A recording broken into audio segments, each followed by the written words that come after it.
Shalom Ouvracha, mes chers amis, aujourd'hui je voudrais vous faire un mini récapitulatif du Daf Yomi qu'on a vu aujourd'hui. Et en vérité qu'une histoire pour savoir est-ce que les morts nous entendent? Est-ce que les morts sont au courant de ce qui se passe dans nos vies? Et est-ce que Béhémet ils peuvent faire quelque chose, oui ou non? Ou est-ce que nous, grâce à ça, à cette connaissance, on peut faire quelque chose grâce au fait que les morts sachent oui ou non? La Gemara elle pose la question. Et Rabbi Yonatan, il dirait que les morts ne savent rien. La Gemara amène plusieurs histoires contre son avis. Et elle amène une première histoire. Il y avait un monsieur qui s'était pris la tête avec sa femme. Sa femme, elle a jeté de la maison. Et quand elle a jeté de la maison, eh bien, il est parti dormir au Bet HaKvarot, c'est-à-dire au cimetière. Il y en a qui disent, qui me posent la question, Béhémet, comment c'est possible qu'on va, si c'est un chassid, sur Rabbi Yehuda Bar Ilai. Il y en a qui disent que c'est, lorsque je dis un chassid, c'est le rave qui s'appelle Rabbi Yehuda Bar Ilai. Donc la question qui se pose, c'est comment est-ce qu'il a pu aller dormir au cimetière? C'est pas bien d'aller dormir dans un cimetière. Donc il y en a qui disent qu'en vérité, il a rêvé. Et c'était quand? C'était la veille de Rosh Hashanah.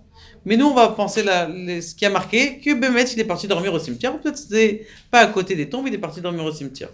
Il va dormir au cimetière, puisque sa femme, il s'est pris la tête avec elle. Et donc, il s'endort. Et puis, il entend deux âmes là-bas qui parlent. Deux jeunes filles. On dirait qu'ils sont morts un peu jeunes. Et l'une, elle dit à l'autre, est-ce que ça t'intéresse? Viens, on va voir qu'est-ce qui se passe derrière le pargode. C'est-à-dire, viens, on va voir derrière qu'est-ce qui va se décréter cette année.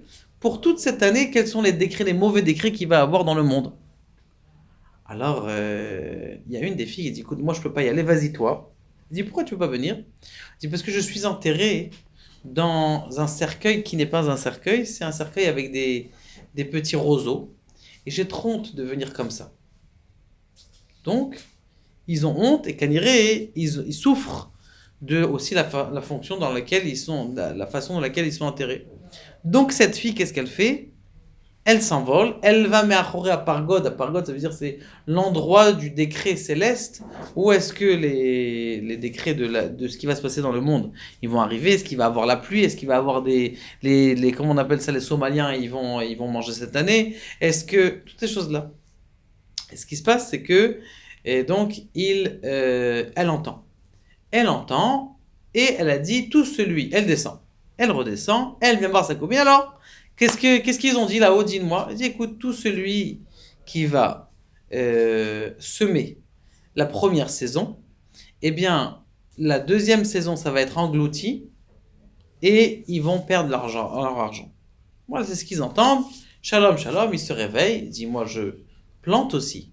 Je vais écouter ce qu'elles ont dit, ces deux jeunes filles. Donc, au lieu de planter la première saison et que ma récolte, elle soit détruite par l'inondation la deuxième saison, eh bien, je vais planter qu'après l'inondation.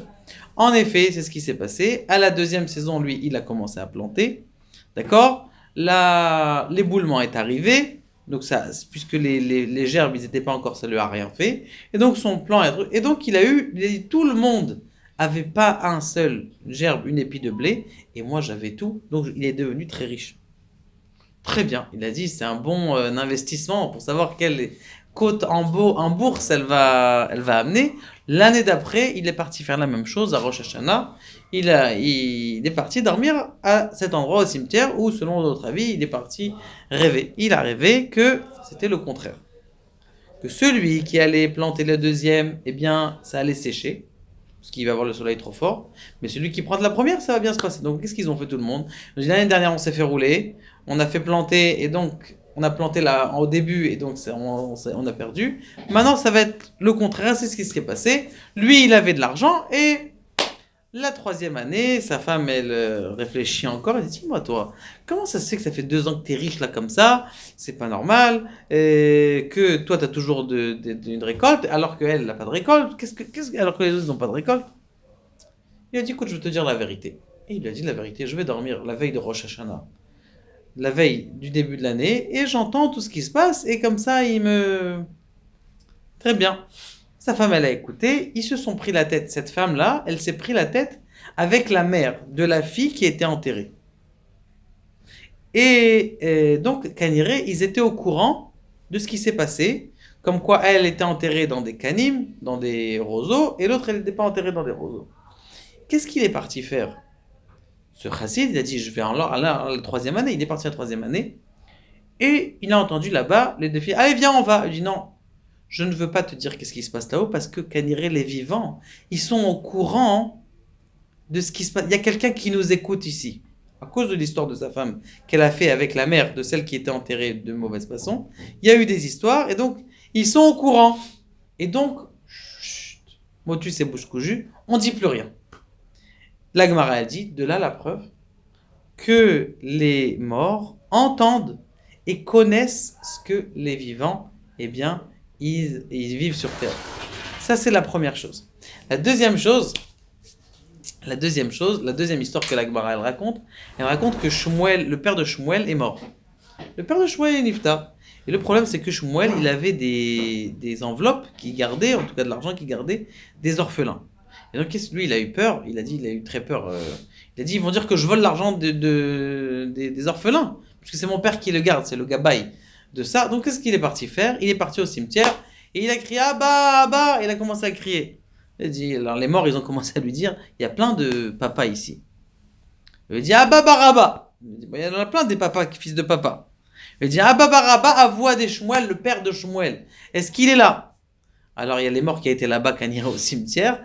Et ils lui ont dit, il n'est pas encore là, il est Métifta d'Erekia. Il lui dit, mais il y a un monsieur là-bas, je le connais, lui, Lévi, là, il vient de mourir il n'y a pas longtemps. Pourquoi est-ce qu'il ne monte pas à la yeshiva, en haut de Métifta d'Erekia? Il lui dit, lui, tu sais pourquoi est-ce qu'il ne monte pas? Parce que, et avant de rentrer à la yeshiva de Ravafas, avant de rentrer à la yeshiva, il a mis du temps. Donc, toutes les années qu'il a refusé, entre guillemets, de rentrer à la yeshiva, eh bien, on l'empêche d'aller aussi à la yeshiva d'en haut. Et donc, c'est pour ça que on lui a refusé. Magnifique.